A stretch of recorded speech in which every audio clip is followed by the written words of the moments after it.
Hello there, my name is Richard. The first time seeing my channel, you review cartoon series, anime series, so something completely random. And today we'll talk about the Harper House from Paramount Plus. Now, I finally finished this season, and I remember what I said very beginning of this series. This series was a simple kind of comedy show about the family, how dysfunction they are.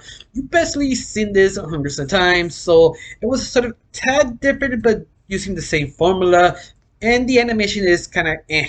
But besides that, I didn't realize as I passed a couple more episodes, this series really want to be the Boondocks because this series do the same thing what the Boondocks does.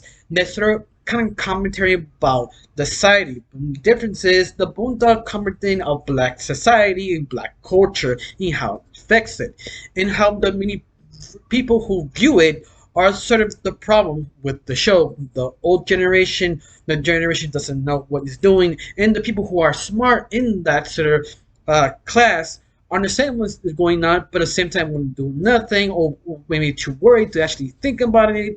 It's basically just one big ass commentary of black society. And the Harper House does the same formula, but the white society kind of point of view and sort of judging themselves what is problem, what is not.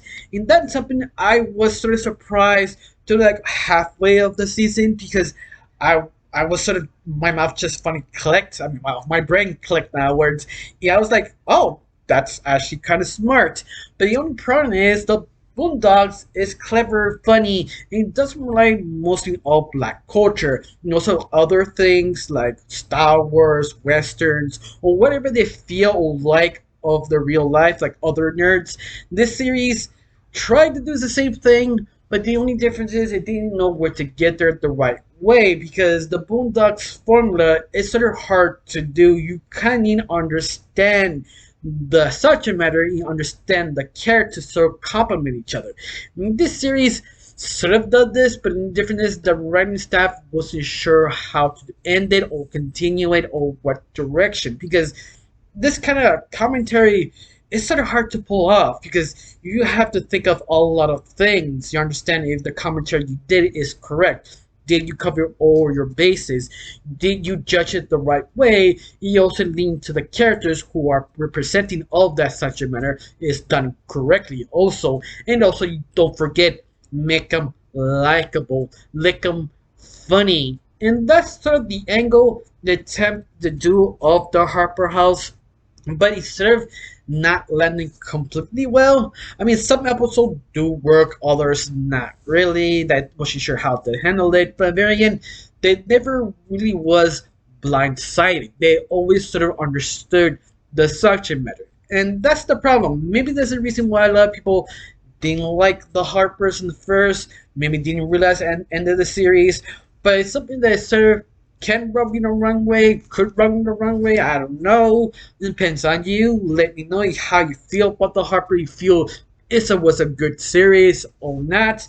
To me, it was sort of interesting, but at the very end, I give it okay. It's something I don't really recommend to many people. I only recommend it if you have Paramount Plus, especially you have nothing else to watch. It's something that's a good watch for a little bit. Especially the show is built to watch it maybe once a week, not binge watching like I did. And I was sort of, it's okay. That's the best way to describe it. It's sort of hard to say that much negativity because it does have its problems, but it's something I know gonna happen because season one usually is sort of the idea of what we want for the show, but we don't know how to execute it because once more, it doesn't really matter how much experience do you have making the show. At the very end, it's the fact how the show will come out. Thus, you don't know how experienced do you have. Is that you don't know it was actually gonna click everything. That's what season one of many series, doesn't matter which series you want to pick. The first season is sort of, I think, is how the show supposed to look like. Till you realize, oh, this some parts does not work. Let's get rid of it of season two, and you like more season two than season one because of that simple reason. Now the shows has that. Oh, one first grade season, the ones who convince you to watch the series. Yeah, it's one of those that it takes time. Of course, I don't know if the series get a season two. I didn't hear many people liking it. I have different opinions around the internet, so I don't know.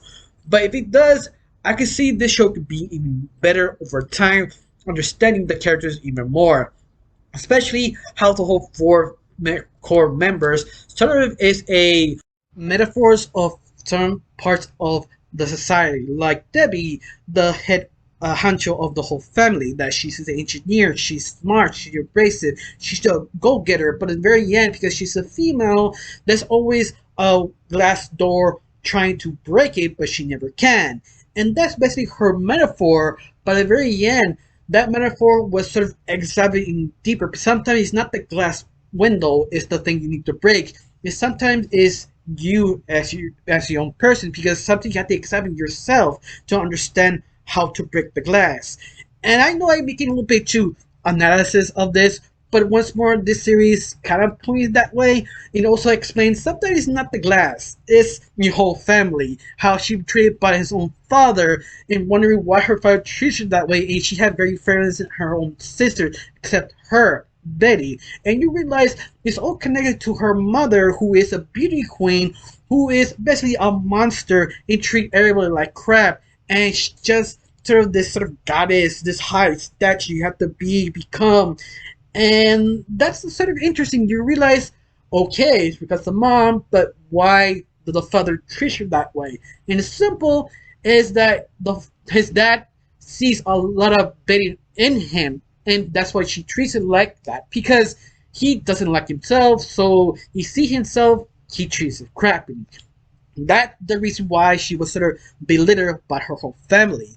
And it's sort of interesting and sort of disturbing, but at the same time, it took a long while to get there. Yeah, I kind of wish they put that at the very little bit more beginning of the few episodes, but I understand they're trying to develop all the other characters. That was an interesting metaphor, interesting explanation of Betty, but I feel was done okay, because they don't point out sometimes it's not because you're a female, sometimes it's you or your family who kind of mental block who you're supposed to be or how to prove yourself. Now, Frankie, the husband, how to describe him, he's a metaphor of people trying to be a pleaser people, but more better yet, he's sort of a reverse racism by accident type of person who trying to be, yeah, I understanding, I am awoke, but at the same time you doing everything wrong, pointing out the wrong ways, using people without doing the right thing, or giving gestures all actually completely hollow because you're afraid to be judged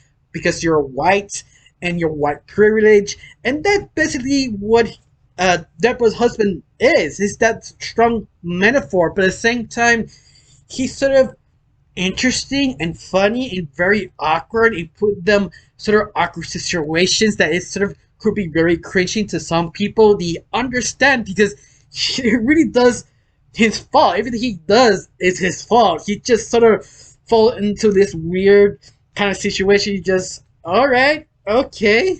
Now let's talk about the twins that each one is a sort of different metaphor.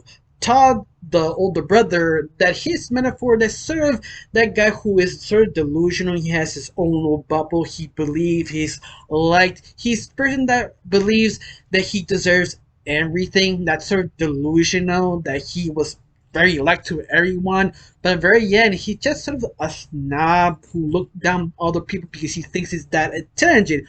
But he isn't that intelligent, but at the very end, his way of living that was sort of compound a lot of people in real life, that they believe, oh, the justice system is correct, there should be justice because of this or that, and you realize now you kind of blindsided the real life. You kind of stuck in your own little bubble, not actually exploring outside your own habitat. And this show do point that out a lot. One of the big examples is the sort of final few episodes that he thinks he have very likable friends who like him, who understand him. Oh no, all of them are basically the same thing, all asshole snobs, but he never was befriending them. And he started realizing his life was a sort of lie. He was sort of miserable, but keep lying to himself. He finally went to the poor side, and he sort of fit in a little bit better there than actually all the snobs over there, and that's sort of interesting to see. You also have Ollie, who is probably the metaphor who the person who really doesn't care about anything, he just goes with the flow, in other words. But interesting enough, she is very insecure because she feels if she's not that smart, she doesn't understand the scenario, in other words. And that's sort of true, but at the same time, her metaphor is not yet really fully explored. But at the same time, it's a person who probably survived in the society better than all the other families. That I think they trying to make it more complicated with her, but I'm not sure where to go with her completely yet. But all of that, that's basically the full character or metaphor of the society. Is it done well? Sometimes, sometimes not. It depends on the episode you watch. I really got nothing else to say. Just do you like this series? Do you hate it? Do you think you need a season 2? Or you think they sure should deserve to be cancelled? Tell me down below. Let me know. I really got nothing else to say. Just thanks for watching. Don't forget to subscribe. And have a wonderful day. And bye.